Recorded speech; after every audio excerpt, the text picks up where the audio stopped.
സർക്കാർ എയ്ഡഡ് സ്കൂളുകളിലെ അധ്യാപക നിയമനത്തിന് കേറ്ററ്റ് നിർബന്ധമാക്കിയ ഉത്തരവ് സംസ്ഥാന സർക്കാർ മരവിപ്പിച്ചു. സുപ്രീംകോടതി ഉത്തരവ് പ്രകാരമാണ് കേറ്ററ്റ് നിർബന്ധമാക്കിയതെന്നും കോടതി വിധിക്കെതിരെ പുനഃപരിശോധനാ ഹർജി നൽകുമെന്നും വിദ്യാഭ്യാസ മന്ത്രി വി ശിവൻകുട്ടി പറഞ്ഞു. വിഷയത്തിൽ നിയമോപദേശം തേടിയെന്നും മന്ത്രി അറിയിച്ചു. സുപ്രീംകോടതിയുടെ ഉത്തരവിന്റെ അടിസ്ഥാനത്തിൽ 1/1/2026 കേടെക് യോഗ്യതയുമായി ബന്ധപ്പെട്ട് ഗവൺമെന്റ് ഒരു ഉത്തരവ് ഇറക്കിയിട്ടുണ്ട്. ആ ഉത്തരവിനെതിരെ അധ്യാപക സംഘടനകളുടെ ഭാഗത്തുനിന്ന് പ്രതിഷേധവും ആ ഉത്തരവിന്റെ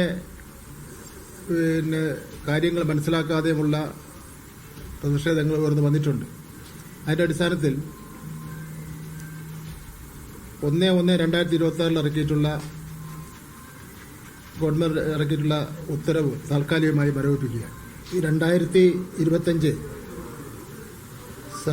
സെപ്റ്റംബർ മാസം 1 ബഹുമാനപ്പെട്ട സുപ്രീം കോടതി ഉത്തരവ് കേരള ടീച്ചർ എലിജിബിലിറ്റി ടെസ്റ്റിനെ സംബന്ധിച്ചിടത്തോളം ബഹുമാനപ്പെട്ട സുപ്രീം കോടതിയുടെ ഉത്തരവ് നടപ്പിലാക്കുന്നതാണ്.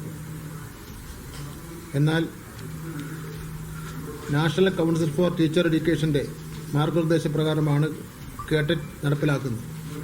കേടെക് സംബന്ധിച്ച് ബഹുമാനപ്പെട്ട സുപ്രീം കോടതിയുടെ ഉത്തരവിനെതിരെ റിവ്യൂ പെറ്റീഷൻ ഉടൻ ഫയൽ ചെയ്യുന്നതാണ്. അതിനായി അഫിഡവിറ്റ് തയ്യാറാക്കി അഡ്വക്കേറ്റ് ജനറലിന് കൈമാറിയിട്ടുണ്ട്. വിജിൻ വായാന്തോട് വിവരങ്ങൾ നൽകും. വിജിൻ, സുപ്രീം കോടതി ഉത്തരവ് പ്രകാരമാണല്ലോ ഈ എയ്ഡഡ് അധ്യാപക നിയമനത്തിന് കേടെറ്റ് നിർബന്ധമാക്കിയത്. അപ്പോൾ അത് ആ ഉത്തരവ് സംസ്ഥാന സർക്കാരിന് മരവിപ്പിക്കാൻ കഴിയുമോ? എന്താണ് വിവരങ്ങൾ?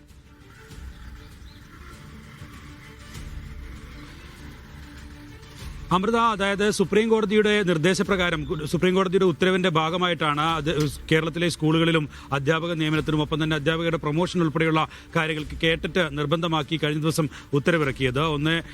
ജനുവരി 1 അത്തരത്തിലുള്ളൊരു ഉത്തരവ് വിദ്യാഭ്യാസ വകുപ്പിന്റെ ഭാഗമായിട്ട് പുറത്തിറക്കിയത്. അതിനുശേഷം വലിയ വിവാദമാവുകയും പ്രതിഷേധം ഉയരുകയും ഒക്കെ ചെയ്ത സാഹചര്യത്തിലാണ് നിലവിൽ അതിൽ നിന്ന് പിന്മാറാൻ സർക്കാർ ഇപ്പോൾ തയ്യാറായിരിക്കുന്നത്. തൽക്കാലത്തേക്ക് ഈ ഉത്തരവ് മരവിപ്പിക്കും എന്നുള്ളതാണ് മന്ത്രി തന്നെ വ്യക്തമാക്കുന്നത്. ഒപ്പം തന്നെ നിയമോപദേശത്തിന്റെ അടിസ്ഥാനത്തിൽ സുപ്രീം കോടതിയിൽ റിവ്യൂ ഹർജി നൽകാനുള്ള തീരുമാനത്തിലേക്കും വിദ്യാഭ്യാസ വകുപ്പ് എത്തിയിട്ടുണ്ട്. നിലവിൽ എന്തായാലും വിദ്യാഭ്യാസ വകുപ്പ് സുപ്രീം കോടതി നിർദ്ദേശപ്രകാരം ഇറക്കിയ ഉത്തരവ് അത് സ്വാഭാവികമായും വിദ്യാഭ്യാസ വകുപ്പിന് തന്നെ അത് റദ്ദാക്കാൻ കഴിയുന്നതാണ്. അതുകൊണ്ട് തന്നെ അത് റദ്ദാക്കാനുള്ള തീരുമാനത്തിലേക്ക് എന്തായാലും എത്തിയിട്ടുണ്ട്. ഒരുപാട് അധ്യാപകരുടെയും ഒപ്പം തന്നെ ഇനി ഇപ്പോൾ PSC നോട്ടിഫിക്കേഷൻ ഉൾപ്പെടെ ഇറക്കിയ 74ഓളം വരുന്ന തസ്തികകൾ, ആ തസ്തികകളിലേക്ക് അപേക്ഷ നൽകിയ ആളുകൾക്ക് ഉൾപ്പെടെ വലിയ തരത്തിൽ ബാധിക്കുന്ന വിഷയമായി കേടെറ്റ് നിർബന്ധമാക്കിയ വിഷയം മാറിയിരുന്നു. അതുമായി ബന്ധപ്പെട്ട് ഈ 74 അധ്യാപക നിയമനങ്ങൾ, ആ നിയമനങ്ങളിൽ ഉൾപ്പെടെ ഇത്തരത്തിൽ കേടെറ്റ് നിർബന്ധമില്ല എന്നുള്ളതായിരുന്നു നിലവിൽ ഇറക്കിയ നോട്ടിഫിക്കേഷനിൽ പറയുന്നത്.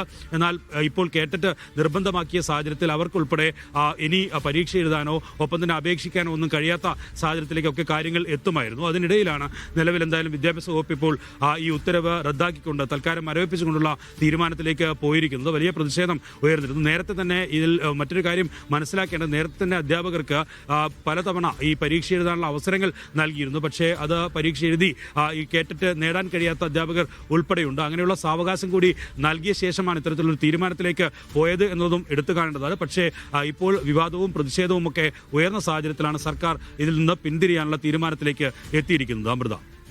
ശരി വിജിൻ.